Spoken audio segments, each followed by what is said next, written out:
Hello friends, എല്ലാവർക്കും മൗനരാഗത്തിലെ ഇന്നത്തെ ഒരു എപ്പിസോഡിലേക്ക് സ്വാഗതം.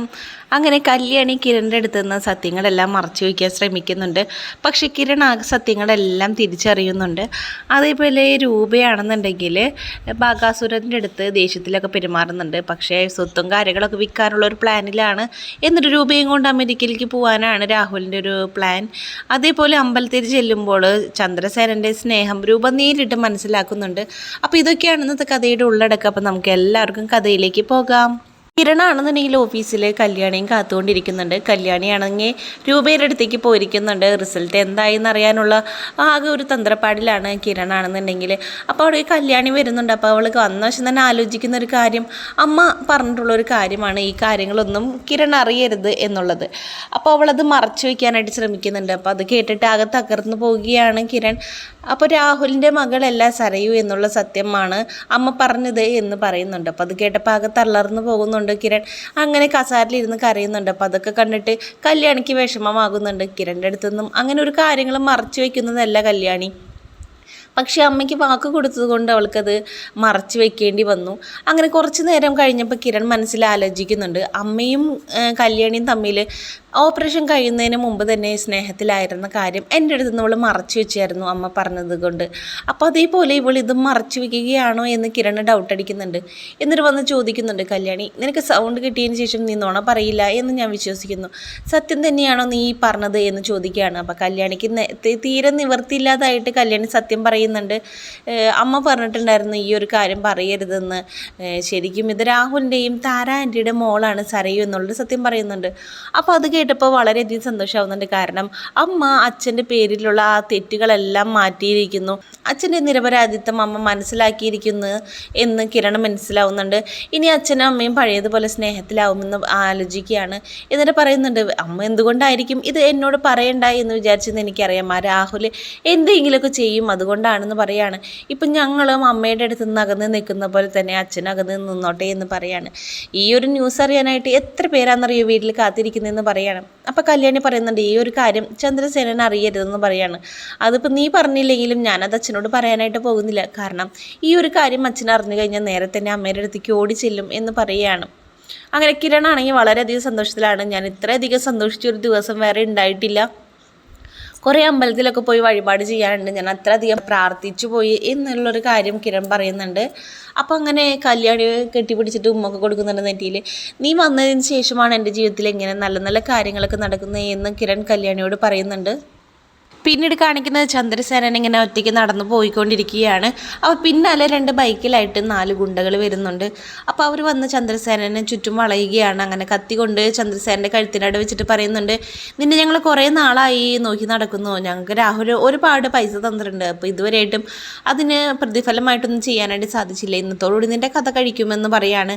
അപ്പോഴേക്കും അവരെയൊക്കെ തല്ലി മാറ്റിക്കൊണ്ട് ചന്ദ്രസേനനാണെങ്കിൽ കാറിൽ കയറാനായിട്ട് പോകുന്നുണ്ട്. അപ്പോഴേക്കും അതിലുണ്ടായിരുന്ന ഒരാൾ വടി കൊണ്ട് ചന്ദ്രസേനൻ്റെ തലയ്ക്കടിക്കുന്നുണ്ട്.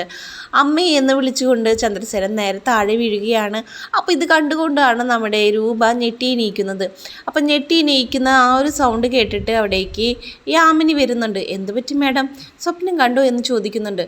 ഇനിയിപ്പോൾ സ്വപ്നം കണ്ടത് ബാഗാസുരനെയാണോ എന്ന് ചോദിക്കുകയാണ്. അപ്പോൾ രൂപ ചോദിക്കുന്നുണ്ട്, നീ എന്താ അങ്ങനെ ചോദിച്ചെന്ന്. അല്ല, അയാൾ ഇതേ താഴെ വന്നിരിക്കുന്നുണ്ടേ, ഇനിയിപ്പോൾ അയാളാണോന്ന് ചോദിച്ചതാണ് എന്ന് പറയാണ്. മേഡം പറഞ്ഞിട്ടുണ്ടല്ലോ മുകളിലേക്ക് കയറ്റി വിടരുതെന്ന്, അതുകൊണ്ട് മേഡം കുളിക്കുക എന്ന് പറഞ്ഞുകൊണ്ടാണ് താഴെ ഇരിക്കുന്നതെന്ന് പറയാണ്.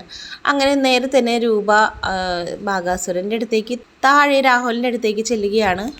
എന്താ രൂപേ, നിന്റെ മുഖം കണ്ടിട്ട് ദേഷ്യം പോലെ എന്ന് തോന്നുന്നു എന്ന് പറയാണ്. അപ്പോൾ പറയാണ്, അത് പിന്നെ നമ്മുടെ കമ്പനിയൊക്കെ പോയില്ലേ, എത്ര കഷ്ടപ്പെട്ടുണ്ടാക്കിയ കമ്പനിയാണ് എന്ന് പറയാണ്, അതിൻ്റെ ഒരു ദേഷ്യം മനസ്സിലുണ്ട് എന്ന് പറയാണ്. അപ്പോൾ പറയാണ്, അത് പിന്നെ നീയും ഞാനും എന്തോരം കഷ്ടപ്പെട്ടു, അതിൻ്റെ കാര്യം നീ വിട്, ഇനി നമുക്ക് അമേരിക്കയിലേക്ക് പോകേണ്ട കാര്യങ്ങളൊക്കെ നോക്കാം, അപ്പോൾ നിന്നെയും കൊണ്ടുപോകാനാണ് പ്ലാൻ എന്ന് പറയാണ്. അപ്പോൾ മനോഹർ പറഞ്ഞു, നമ്മളൊക്കെ അമേരിക്കയിലേക്ക് പോകുകയാണെന്നുള്ള കാര്യം എന്ന് പറയാണ്. അത് പിന്നെ ഇല്ലാതെ നിന്നെ കൊണ്ടുപോകാനാണ് അവന് ഏറ്റവും കൂടുതൽ ഇഷ്ടം, കാരണം സരയുവിന് നിന്നോടാണല്ലോ കൂടുതൽ താല്പര്യമെന്ന് പറയാണ്. പോകുന്നതിന് മുമ്പായിട്ട് നിൻ്റെ സ്വത്തുക്കളെല്ലാം നമുക്ക് വിറ്റിട്ട് വേണം ഇവിടുന്ന് പോകാനായിട്ട്. അവനാണെങ്കിൽ അവിടെ വെൽ സെറ്റിൽഡ് ആണ്, നമുക്കിനിപ്പോൾ തിരിച്ചു വരേണ്ട കാര്യമില്ല എന്ന് പറയാണ്. അപ്പോൾ രൂപ പറയുന്നുണ്ട്, സ്വത്തുക്കളൊക്കെ വിൽക്കുന്ന കാര്യങ്ങളൊക്കെ അവിടെ നിൽക്കട്ടെ, അത് പിന്നീട് പതുക്കെ ചെയ്യാം. ഞാൻ നിങ്ങളോടൊപ്പം അമേരിക്ക വരുന്നതിന് കുഴപ്പമൊന്നുമില്ല, പക്ഷേ ഒരു മാസം കഴിഞ്ഞിട്ട് ഞാൻ തിരിച്ചു വരുമെന്നുള്ളൊരു കാര്യം പറയുകയാണ്.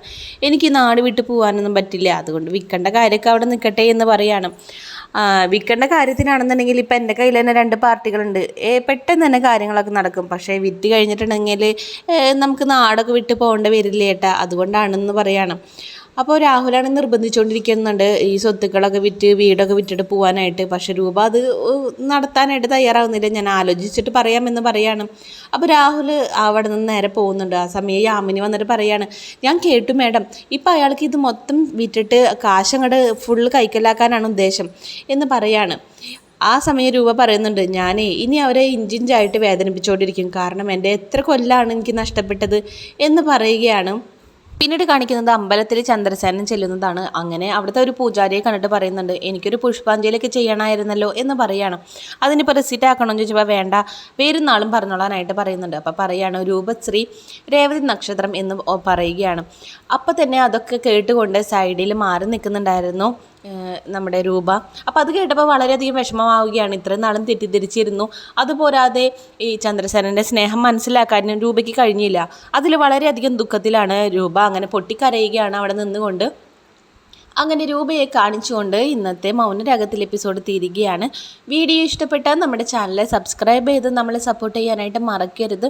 സബ്സ്ക്രൈബ് ചെയ്യാത്ത കൂട്ടുകാർ നമ്മുടെ ചാനലൊന്ന് സബ്സ്ക്രൈബ് ചെയ്തിട്ട് കാണാനായിട്ട് ശ്രമിക്കണം. അപ്പോൾ ഏറ്റവും പുതിയ മൗനരാഗത്തിൽ എപ്പിസോഡായിട്ട് ഞാൻ നിങ്ങളുടെ മുമ്പിലേക്ക് വരാം. അതുവരേക്കും ബായ്.